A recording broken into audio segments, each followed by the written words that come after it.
안녕하세요. 저는 서울 구로구에 사는 50대 중반 여자입니다. 최근 저는 정말이지 세상에 다시 없을 충격적인 일들을 겪었어요. 지금 다시 생각해도 이게 진짜 꿈인가 생신가 싶네요. 그럼 지금부터 제 이야기를 시작해 볼게요. 저희 남편은 삼형제 중 장남이에요.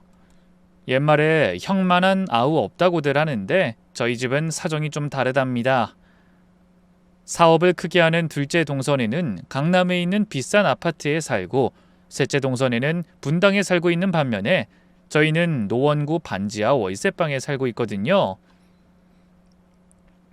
원래 저희도 나름 괜찮게 살았어요. 저희 남편은 좋은 대학교 나와서 대기업에서 근무하던 사람이었거든요. 남편 덕분에 저는 평생 돈 걱정 없이 가정주부로만 살았고요.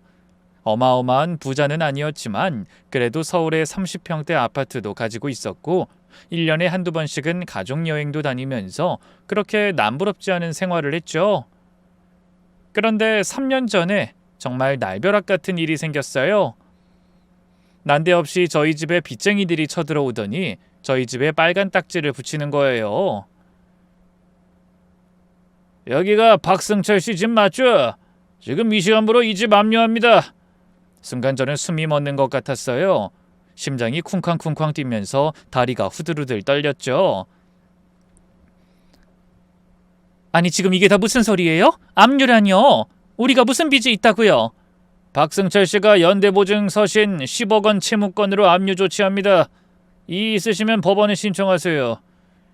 그러더니 빚쟁이들이 저희 집을 쑥대밭으로 만들기 시작하는데 전 이게 도대체 무슨 일인지 도무지 이해가 되지 않더라고요.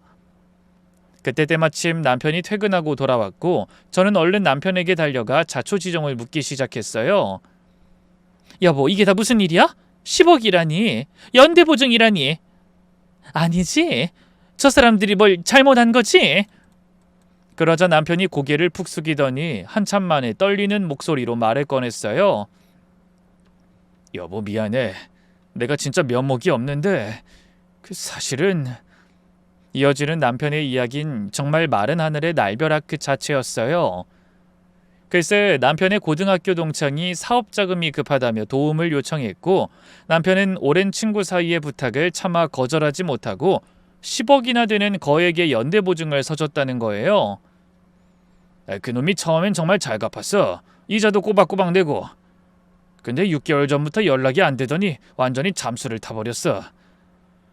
아니, 내가 미쳤지. 정말 미쳤어. 남편은 머리를 쥐어뜯으며 오열했어요. 그 모습을 보는데 진짜 남편에 대한 분노와 배신감에 온몸이 떨려오더라고요. 그러니까 지금 우리가 그 10억을 갚아야 한다는 거야? 우리 집까지 날려가면서? 남편은 무릎을 꿇고 제 발 앞에 엎드렸어요. 미안해. 정말 미안해. 내가 죽을 죄를 지었어. 어떻게 해야 할지 모르겠어. 결국 참다 못한 저는 남편의 머리채를 잡고 흔들었죠. 미안하면 다야? 미안하면 우리 집이 돌아와? 우리가 평생 모은 게 다 날아갔는데 미안하다고? 여보, 제발. 내가 어떻게든 해결할게. 어떻게든. 어떻게든? 뭘 어떻게? 당신이 뭘 할 수 있는데? 10억을 어떻게 갚아? 그 순간 숨도 제대로 쉬어지지 않고 눈앞이 빙빙 돌기 시작하더니 끝내 저는 정신을 잃고 그 자리에 쓰러지고 말았어요. 잠시 후 정신을 차려보니 병원이더군요. 남편은 제 손을 잡고 울고 있었죠. 여보, 정신이 들어? 정말 미안해. 내가 다 망쳤어. 저는 남편의 손을 뿌리쳤어요. 만지지 마. 당신 얼굴도 보기 싫어. 그때 의사가 들어와 스트레스성 쇼크였습니다. 혈압이 급격히 올라가서 쓰러지신 거예요. 당분간 안정을 취하셔야 합니다. 라고 했지만 제가 이 상황에 어떻게 안정을 취할 수 있겠어요? 우리 집이 날아가게 생겼는데. 결국 저는 병원비조차 부담스러워서 바로 퇴원했어요. 집에 돌아오니 빨간 딱지가 대문에 덕지덕지 붙어 있더군요. 그걸 보는데 정말 하늘이 노래지는 기분이더라고요. 저는 힘없이 주저앉아 울었어요. 그런데 더 충격적인 건 그 다음이었죠. 글쎄, 빚쟁이들이 남편의 회사까지 찾아가 난동을 부리기 시작한 거예요. 회사 로비에서 박승철 과장 나와 남의 돈 떼먹고 어디서 편하게 일하고 있어 라고 소리를 지르며 난동을 부렸대요. 회사에서는 당연히 난리가 났죠. 결국 남편은 20년 넘게 성실하게 다닌 직장에서 하루아침에 쫓겨나고 말았어요. 그 뒤로 저희 아파트는 결국 경매로 넘어갔고 저희는 정말 말 그대로 빈털터리가 됐죠. 통장에 남은 돈이라곤 겨우 몇백만 원뿐이었죠. 그렇게 저희는 구로구의 허름한 반지 하방으로 이사를 갔어요. 처음 그 집에 들어갔을 때의 충격이란 정말 아직도 잊을 수가 없네요. 곰팡이 냄새가 코를 찌르는 것은 물론 벽지마저 여기저기 떨어져 있었어요. 게다가 창문을 열면 바로 지나다니는 사람들의 발이 보였죠. 엄마, 여기가 진짜 우리 집이야? 대학교 졸업반인 딸 민경이가 울먹이며 물었어요. 저는 차마 딸의 얼굴을 볼 수가 없었죠. 제가 해줄 수 있는 것이라고는 조금만 참으면 다시 좋은 집으로 이사갈 수 있을 거야 라는 거짓말뿐이었어요. 그날 밤 저는 차가운 시멘트 바닥에 앉아 한참을 울었어요. 하지만 전 이대로 무너질 순 없었습니다. 제 소중한 딸의 인생까지 이런 진흙탕으로 끌어들일 순 없었으니까요. 그래서 저희 부부는 닥치는 대로 일을 찾아다녔어요. 하지만 50대 중반인 저희가 할 수 있는 일은 그리 많지 않더군요. 결국 저는 동네 김치찌개집에서 설거지 알바를 시작했어요. 아침 10시부터 밤 10시까지 하루 12시간을 꼬박 서서 일했죠. 아줌마, 그릇 빨리 안 치워. 손님 밀려. 젊은 사장의 호통에 네, 금방 할게요 라고 비굴하게 대답하며 저는 하루 종일 허리도 한번 못 펴고 일했어요. 한때는 남편 월급으로 여유롭게 살던 제가 이제는 남의 침 묻은 그릇을 닦으며 하루 5만 원을 받는 신세가 된 거예요. 근데 남편의 상황은 더 비참했어요. 남편은 택배 상하차 일을 시작했는데 매일 새벽 4시에 일어나 물류센터로 가야 했죠. 50대 중반의 몸으로 하루 종일 무거운 박스를 나르니 허리며 무릎이며 성한 곳이 없었어요. 어느 날 저녁 온몸이 쑤시고 아파 신음하며 들어온 남편을 보더니 저희 딸이 울면서 이렇게 말하더군요. 엄마 아빠, 나 대학 그만둘게. 나도 그냥 취직해서 돈 벌래. 이러다 엄마 아빠 다 쓰러질 것 같아. 저는 깜짝 놀라 딸을 붙잡았어요. 민경아, 그게 무슨 소리야? 너 이제 졸업반이잖아. 졸업해서 뭐해? 우리 집에 이런데. 알아보니까 콜센터 같은 곳에 취직하면 월급 200만 원은 준대. 그 말에 저는 딸을 꼭 껴안으며 이렇게 소리쳤어요. 안 돼, 절대 안 돼, 민경아. 이제 엄마 아빠 소원은 네가 대학 졸업하고 좋은 곳 취직하는 거, 그거밖에 없어. 너만큼은 꼭 제대로 된 삶을 살아야 해. 그러니까 제발 학교 그만둔다는 소린 하지 마.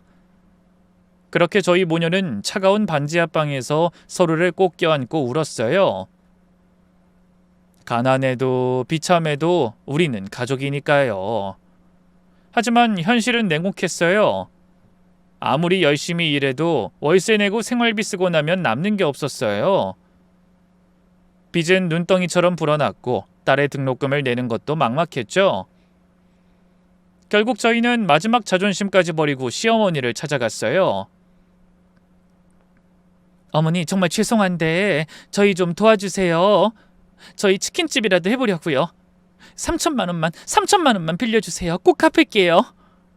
시어머니는 한참 동안 저희를 바라보시더니 깊은 한숨을 내쉬셨어요. 그리고는 방 안으로 들어가시더니 통장 하나를 들고 나오셨죠. 이게 내가 평생 모은 전부야. 나중에 나 장례 치를 돈으로 모아둔 건데 자식이 이 지경인데 내가 편히 눈이나 감겠니? 가져가서 열심히 해봐라. 저희는 무릎 꿇고 감사 인사를 드렸어요.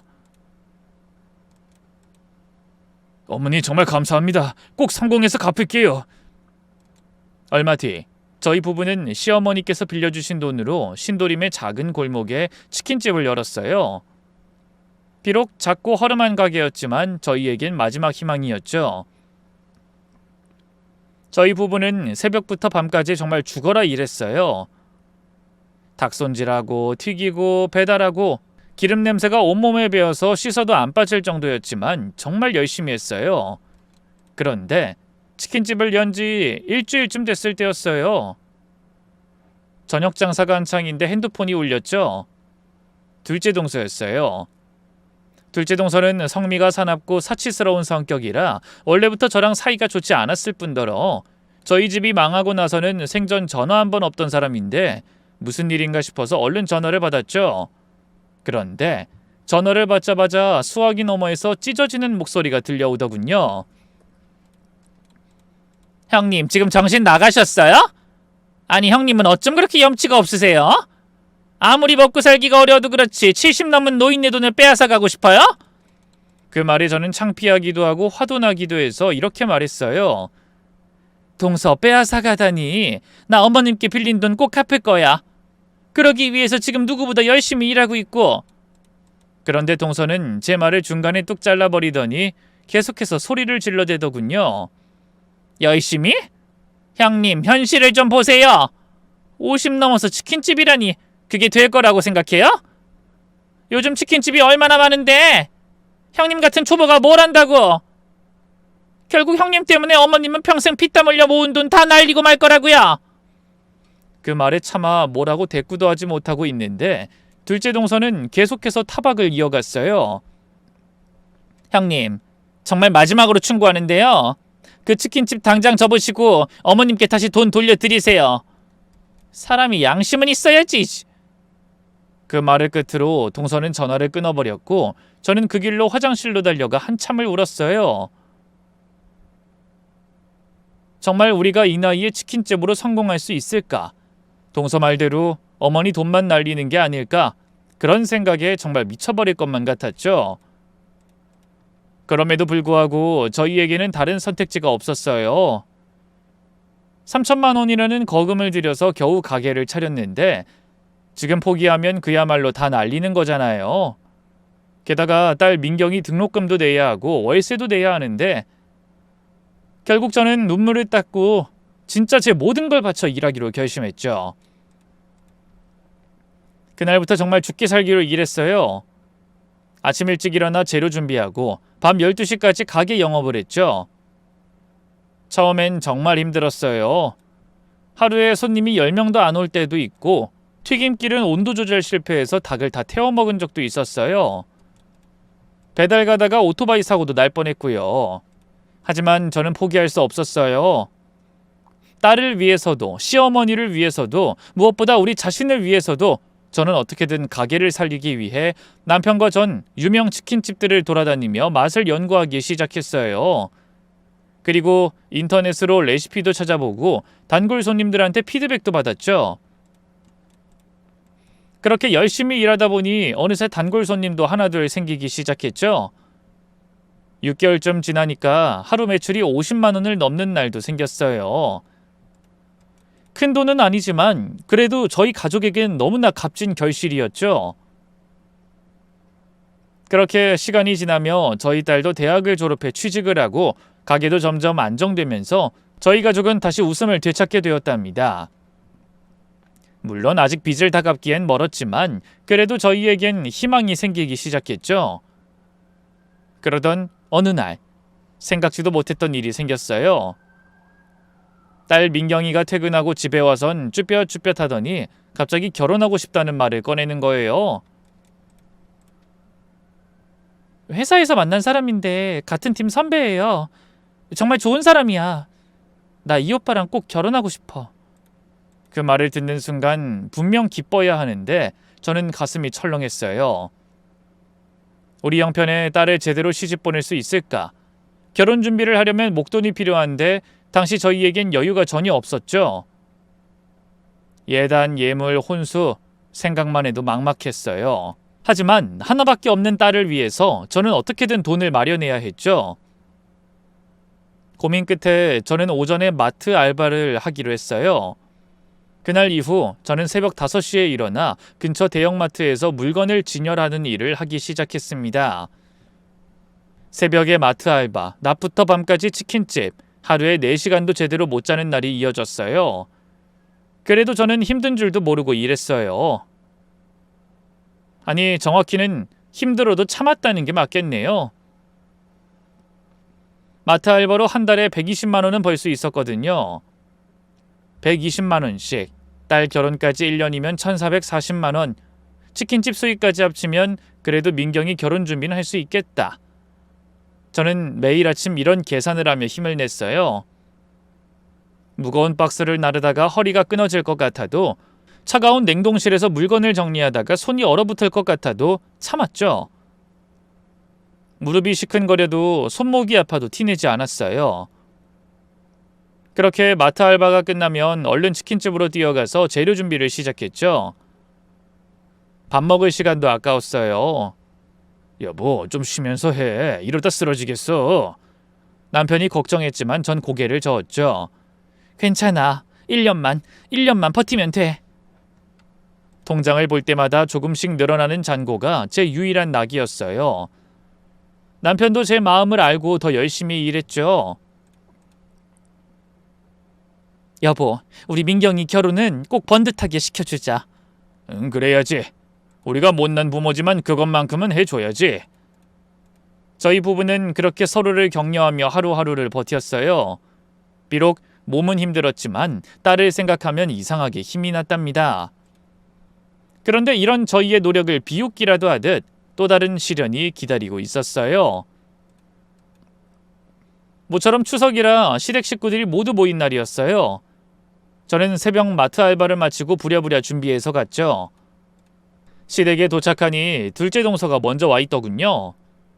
동서는 명품으로 온몸을 치장한 상태였어요. 반면에 저는 산지 10년은 더 된 가방에 낡은 티셔츠를 입고 있었죠. 동서는 그런 저를 위아래로 훑어보더니 눈살을 찌푸리며 이렇게 말했어요. 형님, 아무리 그래도 명절인데 새 옷 한 벌 정도는 사 입으셔야죠. 그 옷 보세요. 여기저기 다 해졌잖아요. 기름때도 묻어있고. 아무리 우리가 가족이라지만 창피하지도 않으세요? 그리고 이 가방은 진짜 너무한 거 아니에요? 이거 완전 20년은 더 된 것 같은데? 여기 보세요. 가죽이 다 벗겨졌잖아요. 지퍼도 고장났고. 형님, 이건 쓰레기예요, 쓰레기. 차라리 시장에서 10,000원짜리 가방이라도 새로 사세요. 이런 걸 들고 다니면 남들이 뭐라고 하겠어요.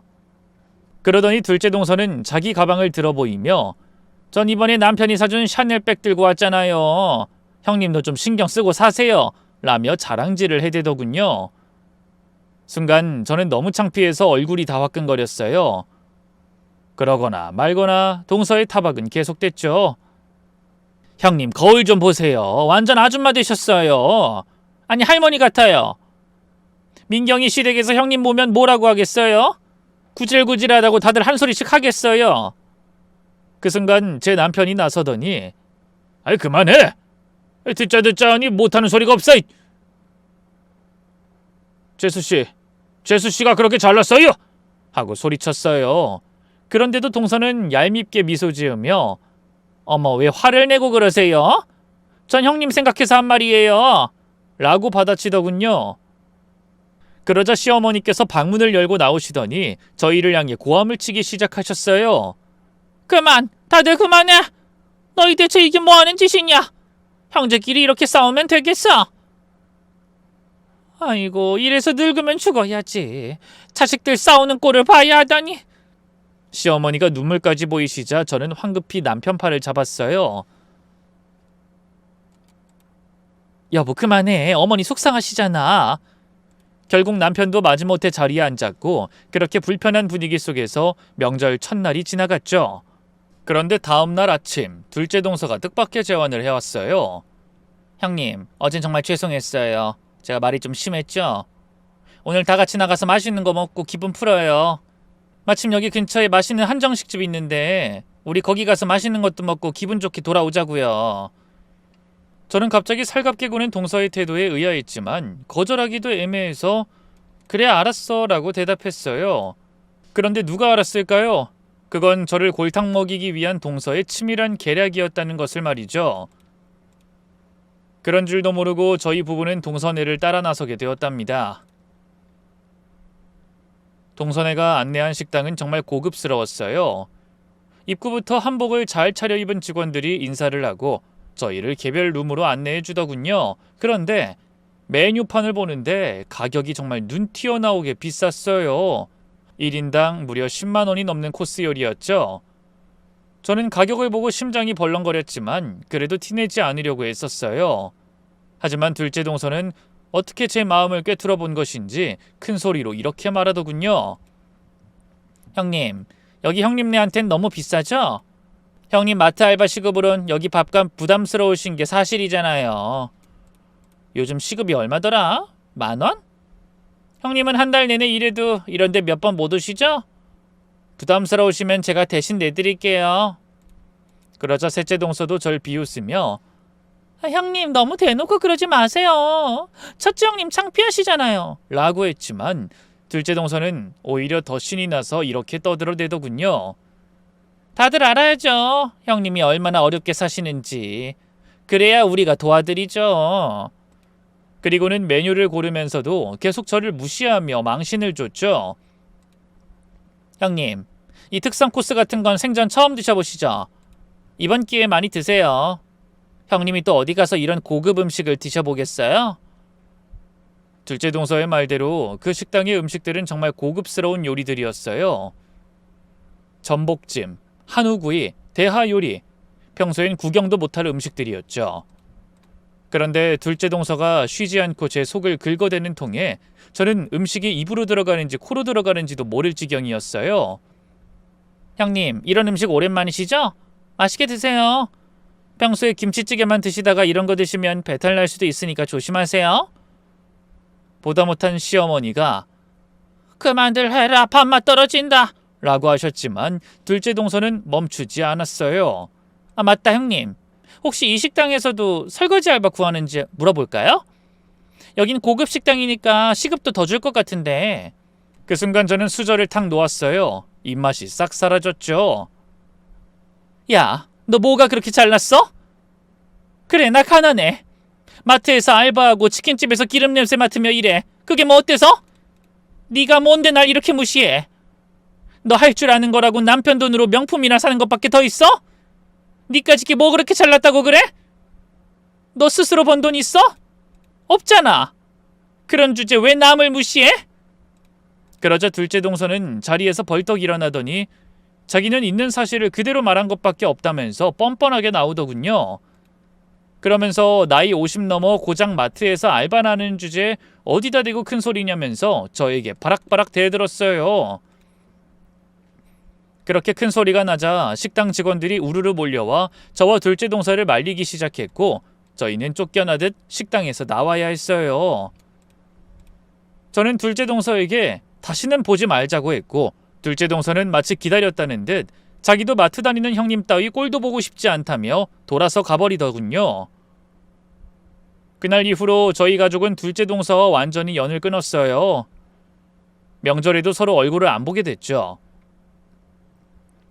그런데 어느 날 갑자기 저희 집 초인종이 울렸어요. 인터폰을 보니 믿을 수 없게도 둘째 동서의 얼굴이 보이더군요. 형님 저예요. 잠깐 얘기 좀 할 수 있을까요? 꼭 좀 할 말이 있어서 그래요. 저는 망설였어요. 전현이 또 무슨 일로 날 괴롭히려고 온 건가 싶었죠. 하지만 문을 열어보니 둘째 동서는 커다란 과일 바구니를 들고 서 있었어요. 형님, 그동안 제가 너무 심했죠?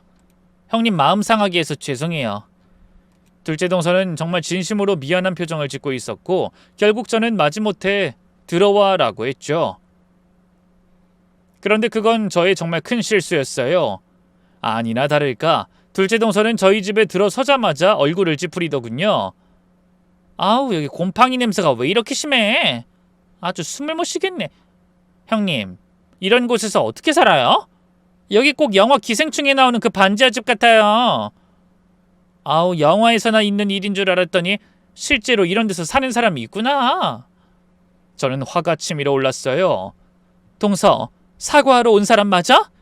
아 네 맞아요. 근데 형님 집이 생각보다 훨씬 충격적이라서. 저 태어나서 이렇게 낡은 집 처음 보거든요. 아니 진짜 이런 곳에서 어떻게 사세요? 습기도 차고 햇빛도 안 들고 건강 나빠지겠어요. 둘째 동서는 소파에 앉으면서도 불안한 듯 엉덩이를 들썩거렸어요. 마치 더러운 곳에 앉기 싫다는 듯이요. 벌레도 많이 나오죠. 여름엔 지인의 바퀴벌레. 아우, 상상만 해도 끔찍해요. 형님이 진짜 보살이네, 보살이야. 나 같으면 이런 집에서 한시도 못 살아요. 저는 화가 치밀어 올랐지만 그래도 우리 집에 온 손님이니까 예의상 차를 했어요. 그런데 동서의 입에선 제 상상을 아득히 초월하는 말이 나오더군요. 아니에요, 됐어요. 여기서 뭐 먹으면 배탈 날 것 같아요. 아시잖아요. 반지한 곰팡이며 세균이며 그릇도 제대로 소독이 안 되고. 그 말에 저는 더 이상 참지 못하고 벌떡 일어났어요. 그리고는 현관문을 활짝 열었죠. 나가. 당장 꺼져! 그런데 둘째 동서는 제가 화를 내니까 더 재미있다는 듯이 깔깔거리면서 이렇게 말하더군요. 형님도 참 호의를 호의로 받아들일 줄 모르시네. 제가 이렇게 찾아와 준 것만으로도 감사해야죠. 강남에서 여기까지 오는 게 얼마나 멀고 불편한지 아세요?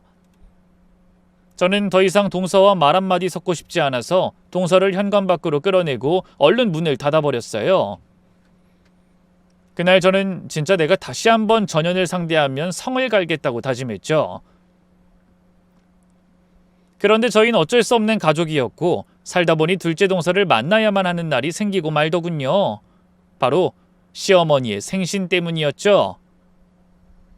시아버지께서 너희가 아무리 사이가 안 좋아도 어머니 생신엔 다 와야 한다 라고 엄포를 놓으셨거든요. 저는 둘째 동서를 보고 싶진 않았지만 시어머니를 생각해서 생신 파티에 참석하기로 했고 백화점에 가서 시어머니를 위한 작은 선물을 산 뒤 시댁으로 가게 되었어요. 시댁에 도착하니 둘째 동서가 이미 와 있더군요. 저희는 서로 시선도 마주치지 않고 인사도 안 했죠. 그렇게 어색한 분위기에서 시어머니의 생신 파티가 시작되고 잠시 후 선물 드리는 시간이 됐어요. 둘째 동서는 이 순간만을 기다렸다는 듯 제일 먼저 나서 선물을 드리겠다며 호들갑을 떨더군요. 어머니 생신 축하드려요. 이건 제가 준비한 선물이에요. 동서의 손엔 커다란 에르메스 쇼핑백이 들려 있었어요. 그리고 그 안엔 100만 원도 넘는 명품 스카프가 들어있었죠.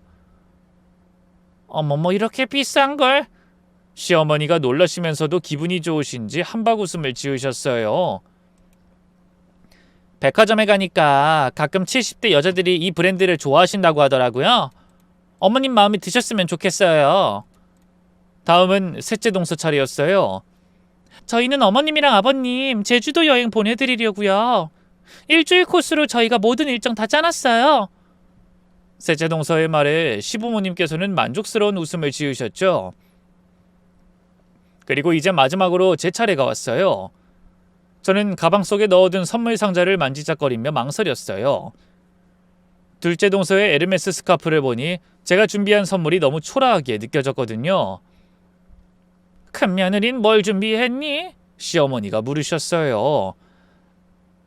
그게... 저는 차마 뭐라고 해야 할지 몰라 말을 더듬었어요. 그러자 둘째 동서가 비웃듯이 어머, 형님 빨리 꺼내보세요. 뭘 그렇게 망설이세요? 설마 선물 안 가져오신 건 아니죠? 라고 닥달을 하더군요. 결국 저는 어쩔 수 없이 작은 선물 상자를 꺼냈어요. 그리고 시어머니가 상자를 여시는 순간 저는 고개를 숙였어요. 제가 준비한 시어머니의 생신 선물은 하필이면 스카프였거든요. 제가 준비한 스카프를 보더니 둘째 동서가 폭소를 터뜨리더군요. 형님도 스카프 사오셨네요? 근데 이거 브랜드가 뭐예요? 국산 브랜드네요? 둘째 동서는 얄밉게도 가격표를 확인하더니 이번엔 아까보다 더 큰 소리로 웃으며 저를 비웃기 시작했어요. 뭐야, 형님 어머님 생신에 고작 8만 원짜리 선물 가지고 오시면 어떡해요? 그러더니 둘째 동서는 자기가 사온 에르메스 스카프와 제 스카프를 나란히 들어 보이며 이렇게 말했어요. 어머님 보세요. 똑같은 스카프인데 이렇게 차이가 나네요. 이게 바로 가격 차이예요. 제 건 120만 원, 형님 건 8만 원. 딱 15배 차이네요. 저는 더 이상 참지 못하고 돈이 뭐가 중요하냐, 정성이 중요한 건 아니냐고 받아쳤어요. 그런데도 둘째 동서는 뭐가 그렇게 재밌는지 깔깔거리고 웃으며 이렇게 말하더군요. 정성? 8만 원짜리가 정성이에요? 형님, 솔직해지세요. 그냥 돈 없어서 싸구려 산 거잖아요. 그러자 시아버지가 그만들 해라! 라고 소리치셨지만 이미 분위기는 망가진 뒤였어요. 저는 눈물을 참으며 어머님 죄송해요. 전 그만 가볼게요. 라고 말했어요. 그리고 뒤도 돌아보지 않고 시댁을 빠져나왔죠. 그런데 현관문을 나서는데 갑자기 뒤에서 누군가 제 팔을 잡았어요. 형님 잠깐만요. 놀랍게도 둘째 동서였어요. 뭐야? 더 할 말 있어? 저는 차갑게 말했어요. 근데 둘째 동서의 입에선 뜻밖의 말이 나왔습니다. 형님, 아깐 제가 너무 심했어요. 죄송해요. 형님이 얼마나 힘드신지 알면서도 제가 너무 못했어요. 그러더니 둘째 동서는 자기가 너무 미안해서 그런다며 저에게 좋은 일자리를 소개해준다고 하더군요. 되게 쉬운 일이에요. 제 친구네 아파트에서 청소만 좀 도와주면 되는 일이거든요. 월급도 얼마더라? 200만 원은 준다고 했어요. 마트보다 훨씬 많죠? 형님, 민경이 결혼 준비하시느라 돈 많이 필요하시잖아요. 이 일자리 정말 좋아요. 실내에서 일하니까 춥지도 않고 무거운 것도 안 들고. 저는 둘째 동서가 갑자기 저한테 이러는 게 심히 의심스럽긴 했지만 그래도 둘째 동서의 제안에 솔깃한 것은 사실이었어요. 솔직히 마트 일 정말 힘들었거든요. 새벽부터 무거운 물건 나르고 차가운 냉동실에서 일하고 어느 순간부턴 정말 힘에 부치더군요. 민경이 결혼 준비를 생각하면 더 좋은 일자리가 필요하기도 했고요. 결국 저는 둘째 동서가 소개해준 그 일을 해보기로 했습니다. 다음 날 아침, 저는 우선 둘째 동서네 집으로 갔어요. 거기서 둘째 동서의 친구를 먼저 만나보기로 했거든요. 그런데 동선의 현관에 들어선 순간 저는 경악할 일을 겪게 되었답니다. 글쎄, 둘째 동서가 저한테 대뜸 고무장갑을 던지는 게 아니겠어요. 저는 이 상황이 너무 당황스러워서 이게 뭐 하는 거냐고 물었죠. 그러자 동서는 비릿한 웃음을 짓더니 이렇게 말하더군요. 청소하셔야죠. 형님 돈 필요하다며요. 청소 좀 해보세요. 뭐? 청소? 아니 동선이 친구네에서 일하는 거라며. 그러자 둘째 동서와 그 친구가 킥킥거리며 웃더니 이렇게 말하더군요.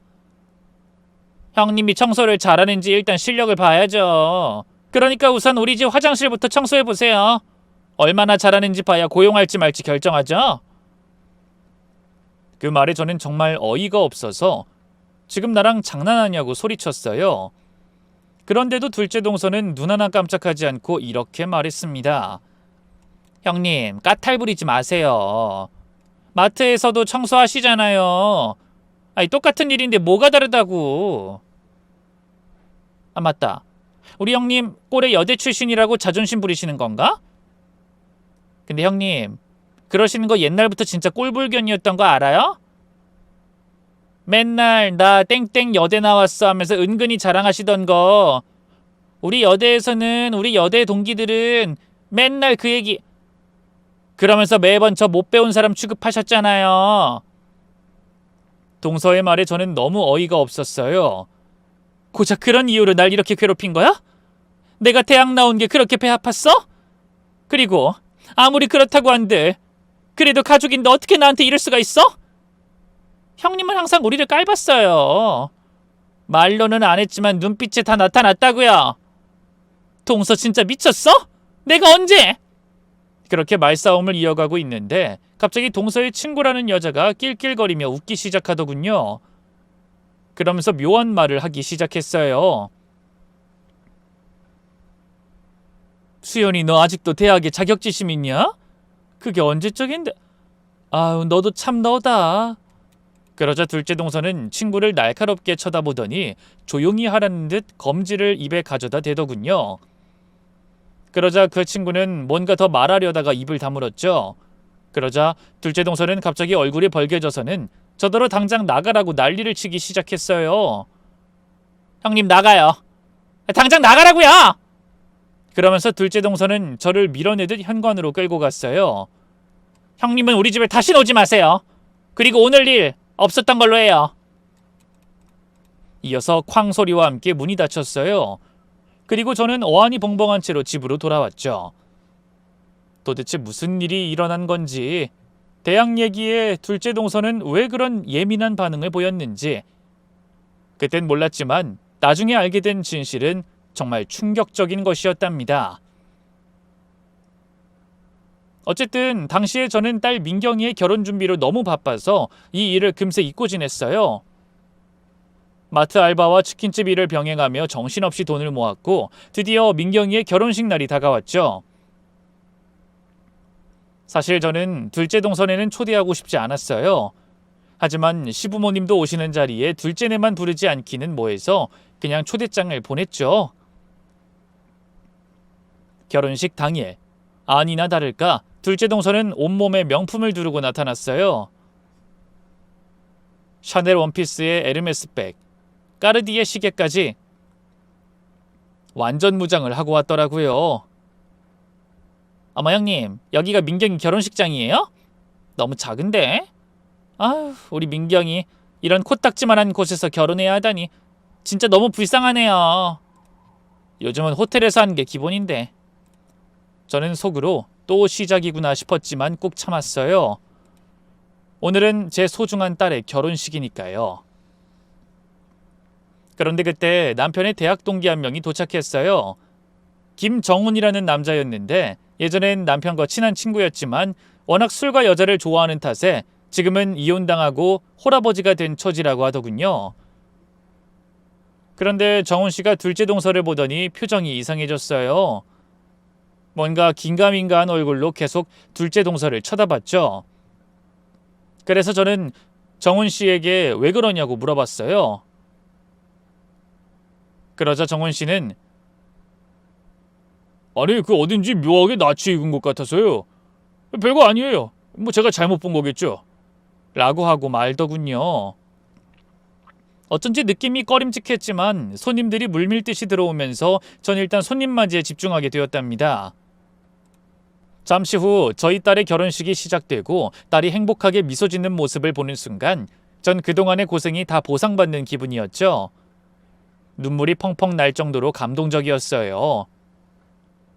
전 아마 죽을 때까지 오늘을 잊을 수 없을 거라는 생각도 들었죠. 그런데 누가 알았을까요? 이날이 모두에게 절대로 잊을 수 없는 하루가 될 거라는 걸 말이죠.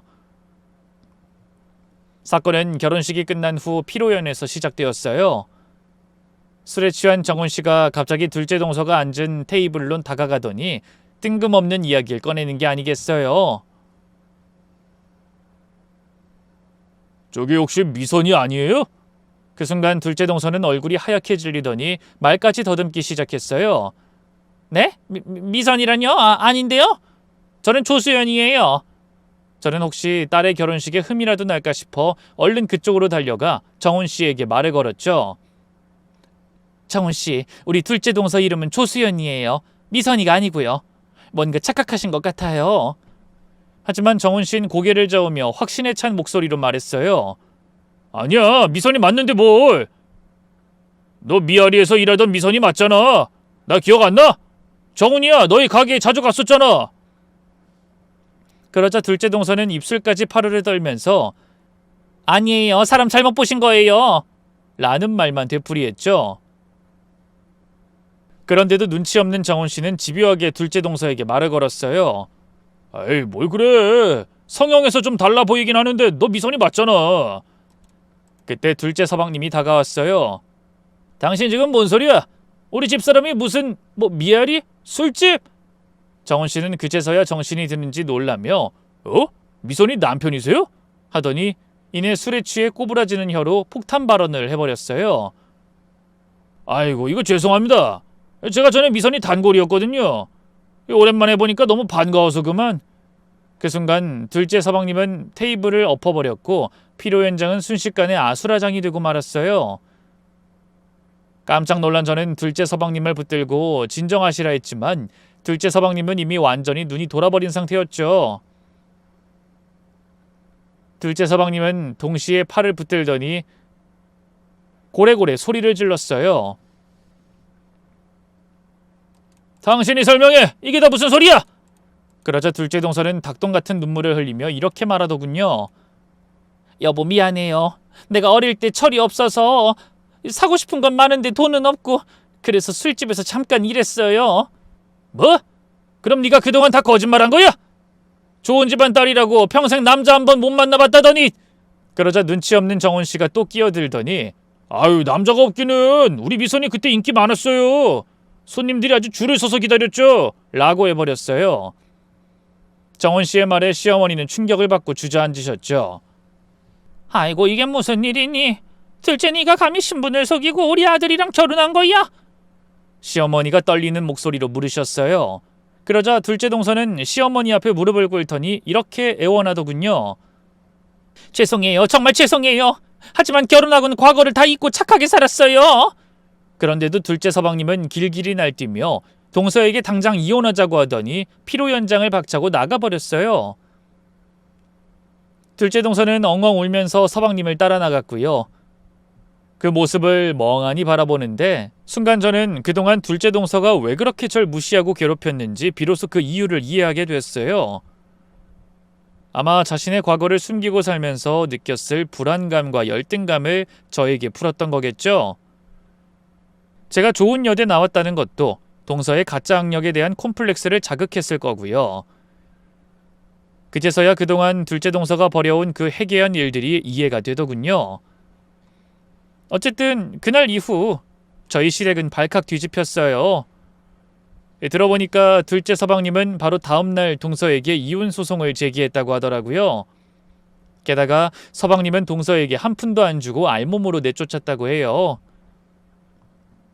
시어머니께 건너듣기로 동서가 울고불고 매달렸는데도 아무 소용이 없었다고 하더군요. 그런데 충격은 거기서 끝이 아니었어요. 둘째 서방님이 변호사를 통해 알아본 결과 둘째 동서의 모든 것이 다 가짜였다는 거예요. 본명도 조수연이 아니라 김미선이었고 학력도 위조했대요. 대학교 졸업장도 가짜였고 집안 배경도 다 거짓말이었죠. 심지어 나이도 3살이나 속였다고 해요. 혼인 무효 사유가 충분하대. 사기 결혼이니까 위자료도 안 줘도 된다고 하더라. 시어머니가 한숨을 쉬며 말씀하셨어요. 결국 둘째 동서는 강남 아파트도 외제차도 심지어 은행 계좌도 빼앗긴 채 거짓골로 쫓겨났답니다. 그 많던 명품 가방, 옷, 보석 하나도 못 가져갔다고 해요. 하지만 저는 일체의 동정심도 들지 않았어요. 자기 과거가 부끄러웠으면 조용히 살 것이지 왜 남을 그렇게 무시하고 괴롭혔는지. 결국 다 인과응보인 거죠. 그렇게 몇 달이 지나고 전 우연히 건너 둘째 동서의 소식을 듣게 되었어요. 글쎄 혼자서 강남의 한 고시원에서 산다고 하더라고요. 다시 술집에서 일한다는 소문도 있었고요. 시어머니께서는 일면 둘째 동서가 안타깝다고 하셨지만 제 생각은 달라요. 그게 다 자기가 지은 업보를 고스란히 돌려받는 거 아니겠어요? 그놈의 명품이 뭐라고 고작 그런 사치품 사겠다고 술집에 다니다뇨. 그것도 모자라 과거를 숨기고 신분 세탁까지 했죠. 반면 저희는 여전히 반지하에서 살고 있지만 그래도 어디 가서 남 부끄러울 행동은 일체 하지 않고 살아왔죠. 무엇보다 우리는 떳떳해요. 가난하지만 거짓말하지 않고 힘들지만 정직하게 살고 있으니까요.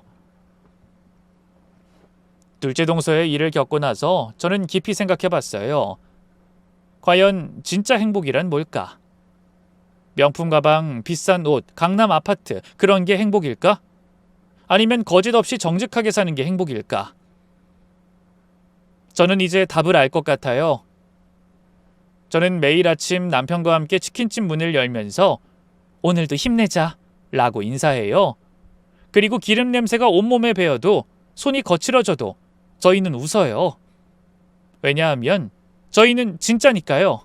가난하지만 진짜 힘들지만 저희의 인생을 살고 있으니까요. 둘째 동서처럼 가짜 인생을 살다가 하루아침에 모든 걸 잃는 것보다 저희처럼 가난해도 진짜 인생을 사는 게 훨씬 행복한 것 같아요. 돈은 없어도 마음은 부자인 것, 그게 진짜 행복 아닐까요? 그런데 며칠 전 저는 정말 충격적인 경험을 하게 되었답니다. 어느 비 오는 저녁이었어요. 치킨집 영업이 거의 끝나갈 무렵 문 밖에서 누군가가 서성거리는 게 보였어요. 유리문 너머로 초라한 차림의 여자가 안을 들여다보고 있었는데 놀랍게도 둘째 동서였어요. 머리는 염색도 안 한 채 흰머리가 듬성듬성 보였고 얼굴은 화장기 하나 없이 초췌했죠. 무엇보다 둘째 동서가 그렇게나 사랑하던 명품 옷 대신 낡은 패딩을 입고 있었어요.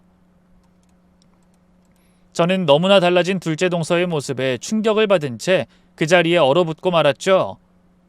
그런데 둘째 동서는 잠시 망설이는 듯 싶더니 이내 가게 문을 열고 들어오더군요. 뭐야? 여긴 왜 왔어? 저는 차갑게 물었어요.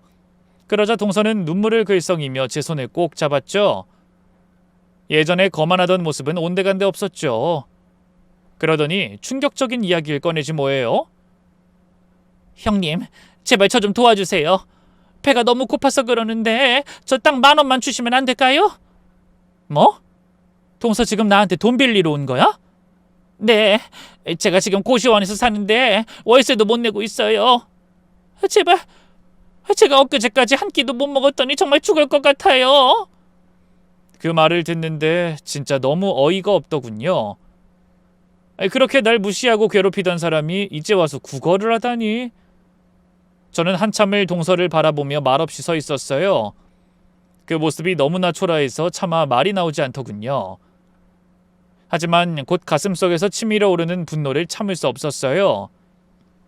동서, 지금 진심으로 그런 소리 하는 거야? 제 목소린 차갑게 떨리고 있었어요. 그렇게 날 개무시하고 비웃을 땐 언제고 이제 와서 이런 꼴로 찾아와서 돈을 달라고? 정말 뻔뻔하기도 하네. 둘째 동서는 고개를 푹 숙인 채 흐느끼기 시작했어요. 예전에 그렇게 거만하게 턱을 치켜들고 절 내려다보던 그 사람이 맞나 싶을 정도였죠. 형님, 제가 잘못했어요. 정말 잘못했다고요. 그때 제가 너무 교만했어요. 근데 저 정말 갈 곳이 없어요. 정말 염치불구하고 부탁드려요. 그만해! 저는 소리를 질렀어요. 가게 안이 조용해서 제 목소리가 더 크게 울렸죠. 동서, 내가 그때 동서 때문에 얼마나 힘들었는지 알아? 동서가 조카들한테까지 큰아빠네는 가난하니까 가까이 하지 말라고 했잖아. 제 말에 동서는 더욱 격렬하게 울기 시작했어요. 하지만 저는 멈출 수 없었습니다. 그때 내가 얼마나 서러웠는지 동서가 알기나 해? 근데 이제 와서 불쌍한 척하면서 돈 달라고? 저는 동서에게 그만 가라는 뜻으로 가게 문을 활짝 열어젖혔어요. 둘째 동서는 마지막으로 제게 애원하는 눈빛을 보냈지만 저는 고개를 돌려버렸죠. 결국 동서는 흐느끼면서 가게를 나갔어요. 낡은 패딩을 입은 그 뒷모습이 어둠 속으로 사라져갔죠. 그런데 마음이 이상하더군요.